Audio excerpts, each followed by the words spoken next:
अरे भूरे, इस बार तो अपने खेत में कौन सी फसल लगा रहा है?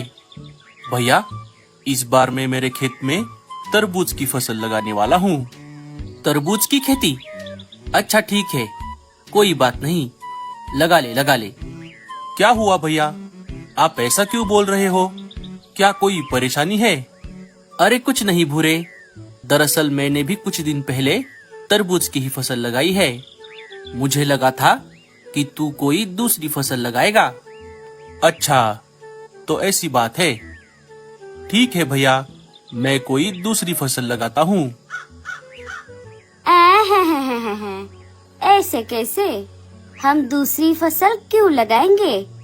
अगर लगानी है तो उनको लगाने दो, हम तो तरबूज ही लगाएंगे। अरे रीमा, कोई बात नहीं, अगर तुम्हें तरबूज ही लगाने हैं तो बेशक लगाओ। तरबूज मैं लगाऊं या भूरा लगाए, एक ही तो बात है। चलो, अब मैं चलता हूँ। देखा आपने भूरे जी, अपने भाई की तरक्की इनसे देखी नहीं जा रही। आ गए हमें रोकने के लिए। अब तो हम तरबूज ही लगाएंगे और वो भी उनसे बड़े बड़े तरबूज उगा कर दिखाएंगे। हाँ हाँ रीमा, हम ऐसा ही करेंगे। चलो, अब हम बाकी के बीज लगा देते हैं।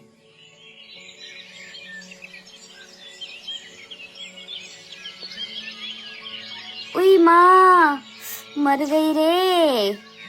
दिन ब दिन हमारे जंगल में गर्मी बढ़ती ही जा रही है। अगर अभी यहाँ पर कुछ ठंडा ठंडा पीने को मिल जाता तो कितना अच्छा होता टूनी। नींबू पानी कैसा रहेगा मीनू मौसी? वो देखिए, लाडो और रानो नींबू पानी लेकर यहीं पर आ रही है। लेकिन टूनी, तुझे कैसे पता कि ये दोनों नींबू पानी ही लेकर आ रही है? इसमें तरबूज का जूस भी हो सकता था। ये तो बहुत आसान है बुलबुल, क्योंकि हमारे जंगल में अभी सिर्फ नींबू ही मिल रहे हैं। तरबूज तो अभी तक हमारे जंगल में आए ही नहीं। तरबूज आने में अभी बहुत देर है। चलो चलो, अब बातें बाद में करना, पहले सब ये ठंडा ठंडा शरबत पी लो। कुछ दिन गुजर जाते हैं। अरे भूरे, रीमा, इतनी रात को तुम खेत में क्या कर रहे हो? अच्छा, खेत की रखवाली कर रहे हो? हाँ हाँ भाई साहब, लेकिन सिर्फ रखवाली करने से क्या होगा? समय समय पर खेती को पानी और खाद भी तो देना चाहिए। इसीलिए हम अभी पौधों को पानी दे रहे थे। हाँ हाँ रीमा, तुमने बिल्कुल सही कहा, लेकिन एक बात का ध्यान रखना, पौधों को उतना ही पानी देना जितनी उन्हें जरूरत है। ज्यादा पानी देने से पौधे खराब हो सकते हैं। हाँ हाँ, हमें सब पता है भाई साहब, आप हमें मत सिखाओ।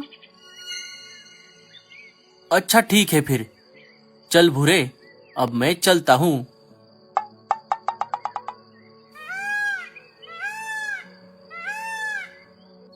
कुछ दिन और गुजर जाते हैं। फिर एक दिन रात के समय रीमा और गोरी अपने घर के बाहर आकर आपस में झगड़ा कर रही थी। अरे ओ कलमुही रीमा, तुझे क्या लगता है कि तेरे तरबूज की फसल हमसे ज्यादा अच्छी होगी? तू ये मत भूल कि तुझसे पहले हमने तरबूज लगाए थे, इसीलिए हमारे ही तरबूज बड़े होंगे। हाँ हाँ, पता है, लेकिन तू भी एक बात ध्यान में रख ले, हमने जो तरबूज के बीज लगाए हैं वो तुम्हारे बीजों से ज्यादा बेहतर है, इसीलिए हमारे ही तरबूज बड़े होंगे।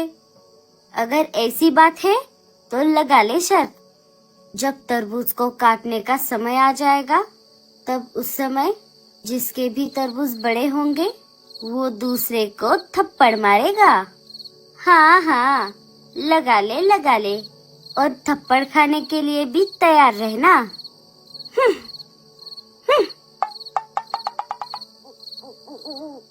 अच्छा, तो ऐसी बात है। उन दोनों की सारी बातें एक उल्लू चुपके से सुन लेता है और ये बात पूरे जंगल में फैला देता है। 1-2 दिन और गुजर जाते हैं। फिर एक दिन दोपहर के समय। अरे साथियों, क्या आपको पता चला? कालू और भूरे ने तरबूज की फसल लगाई है और गोरी और रीमा में तरबूज को लेकर कंपटीशन लगी है कि फसल काटते समय जिसके भी तरबूज बड़े होंगे वो दूसरे को थप्पड़ मारेगा। मुझे तो लगता है कि भूरे भैया के ही तरबूज बड़े होंगे, क्योंकि उन्होंने बहुत बढ़िया क्वालिटी के बीज लगाए हैं। ऐसे कैसे? तरबूज तो हमारे ही बड़े होंगे। सिर्फ अच्छे क्वालिटी के बीज लगाने से कुछ नहीं होता, फसल की अच्छे से देखभाल भी करनी होती है। आप सब अभी मेरे साथ मेरे खेत में चलो और अपनी आँखों से खुद देख लो। सबसे बड़े तरबूज तो हमारे ही है। अच्छा, तो ऐसी बात है। गोरी की बच्ची, तू बस देखती जा, अब मैं क्या करती हूँ। थोड़ी देर बाद रात के समय रीमा एक जगह से फल खाने वाले कीड़े एक पोटली में भर लेती है और सीधा गोरी के खेत में आ जाती है और सारे कीड़े उनके तरबूज पर छोड़ देती है। हाँ, अब आएगा मजा। कुछ दिन बीत जाते हैं। फसल काटने का समय आ जाता है। जब कालू अपने खेत में आ गया तब उसने देखा गोरी जोर जोर से रो रही थी। अरे गोरी, क्या हुआ? तुम रो क्यों रही हो? कालू जी, देखिए ना, हमारे सारे तरबूजों को कीड़ों ने अंदर से खा लिया। हमारी इस साल की सारी मेहनत खराब हो गई। अरे बाप रे गोरी, ये तो बहुत बुरा हुआ। इस साल तो हम दोनों ने मिलकर बहुत मेहनत की थी। अरे कालू, क्या हुआ? ये गोरी इतना जोर जोर से क्यों रो रही है?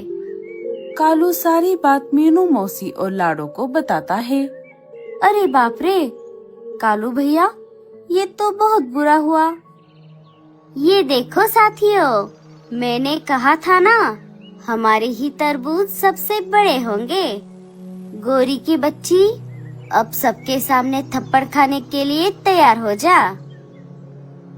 जब सारे वहाँ से चले गए तब भूरे ने रीमा से पूछा। अरे रीमा, लेकिन ऐसा कैसे हो सकता है? कीड़ों ने सिर्फ उनके ही तरबूजों को क्यों खाया, हमारे क्यों नहीं? क्योंकि मैंने हमारे तरबूजों पर कीड़े मारने वाली दवाई लगाई थी और उनके तरबूजों पर मैंने ही कीड़े छोड़े थे। रीमा, तुमने ये क्या कर दिया? अब ऊपर वाला हमें इसकी सजा जरूर देगा। अरे कुछ नहीं होता, बड़ी आई थी ना मुझसे शर्त लगाने वाली। अब उसे ऐसा थप्पड़ मारूंगी कि वो जगह पर ही बेहोश हो जाए। 2-4 दिन गुजर जाते हैं। कालू के फसल के तरबूज सूख जाते हैं। फिर एक दिन सुबह आसमान में घने काले बादल छा जाते हैं। अरे बाप रे, ये अचानक आसमान में इतने घने काले बादल कैसे छा गए? लगता है थोड़ी ही देर में तेज बारिश होने वाली है।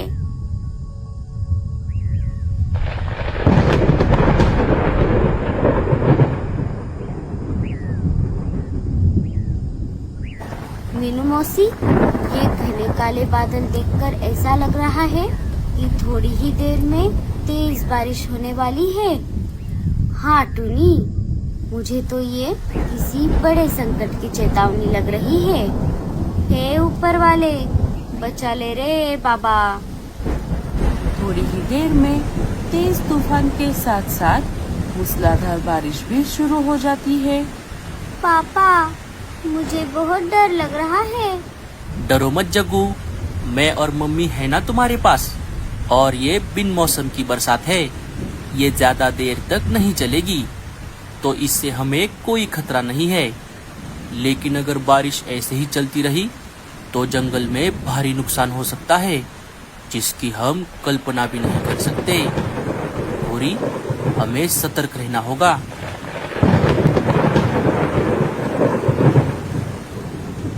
अजी, अब क्या होगा? ये अचानक इतनी तेज बारिश कहाँ से आ गई? अब हमारे तरबूज की फसल का क्या होगा भूरे जी? मैंने तुमसे कल ही कहा था रीमा कि हम सारे तरबूज निकाल लेते हैं, लेकिन तुमने मेरी बात नहीं मानी।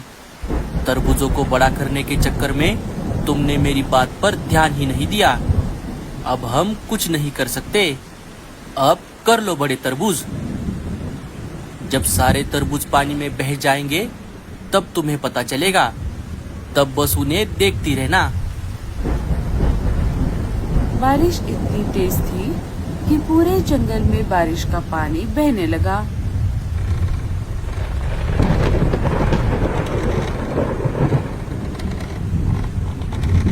इधर तेज तूफान की वजह से मीनू मौसी के घर की छत गिर जाती है। अरे मीनू मौसी, ये हर बार हमारे ही घर की छत क्यों गिर जाती है? अरे कामचोर कहीं की, अगर तूने घर की मरम्मत करने में मेरी थोड़ी मदद कर दी होती तो आज ये सब नहीं होता। अब जल्दी से बाहर चल, नहीं तो हम यही दब के मर जाएंगे और हमें बचाने के लिए भी कोई नहीं आएगा। जिन जिन पंछियों के घोंसले तूफान की वजह से गिर गए थे, वो सारे एक एक करके एक पेड़ पर आकर जमा होने लगे। अरे कालू, ये सब क्या हो गया? अब हम कहाँ जाएंगे? अरे वो देखो साथियों, वो पानी में क्या बहकर आ रहा है? अरे ये तो कालू भैया के तरबूज है। अरे वो देखो साथियों, पीछे से भूरे भैया के भी तरबूज आ रहे हैं। अब हमें इन तरबूजों का कोई फायदा नहीं है साथियों। अब हम इन्हें बस बहता हुआ ही जाते देख सकते हैं। मीनू मौसी के ऐसा कहते ही लाडो के दिमाग की बत्ती जल जाती है। अरे साथियों, हम इन तरबूजों को ऐसे ही नहीं जाने देंगे। मतलब तुम कहना क्या चाहती हो लाडो? अब तुम सब मेरा कमाल देखो। लाडो अपने बच्चों को लेकर कालू के एक सूखे हुए तरबूज में जाकर बैठ जाती है। अरे साथियों, ये देखो, ये तरबूज तो अंदर से खोखला है। यहाँ पर तो बारिश भी नहीं लग रही। आप भी आ जाओ यहाँ पर। अरे कालू जी, जल्दी चलिए, वरना सारे खाली तरबूज पंछियों से भर जाएंगे। सारे एक एक करके एक एक तरबूज में आ जाते हैं, सिवाय भूरे और रीमा को छोड़कर। अरे भूरे, रीमा, तुम दोनों भी अंदर आ जाओ। नहीं भैया, हम नहीं आ सकते। कालू भूरे के पास वापस आ जाता है। अरे भूरे, रीमा, क्या हुआ? तुम दोनों तरबूज के अंदर क्यों नहीं आ रहे? भैया, हमें माफ कर दो। रीमा ने ही आपके तरबूजों पर फल खाने वाले कीड़े छोड़े थे। अरे भूरे, अब ये सब भूल जा। और उल्टा ये तो बहुत अच्छा हुआ। अगर रीमा तरबूजों पर कीड़े नहीं छोड़ती तो आज हमें बारिश में बाहर ही रहना पड़ता। अब चलो जल्दी से। भाई साहब, मुझे माफ कर दो। मेरी गलती की वजह से हमारे सारे तरबूज खराब हो गए। सारे नहीं रीमा, अभी हमारे तरबूज बाकी है। रुको, मैं हमारे सारे तरबूज लेकर आता हूँ। रुक जा भूरे, मैं भी तेरे साथ आता हूँ। तो दोस्तों, इस कहानी से हमें ये सीख मिलती है कि जो होता है अच्छे के लिए होता है। अरे वाह वाह वाह वाह, ये तरबूज तो कितने मीठे हैं। कालू और भूरे के वजह से हमारी जान भी बच गई और हमारा पेट भी भर गया।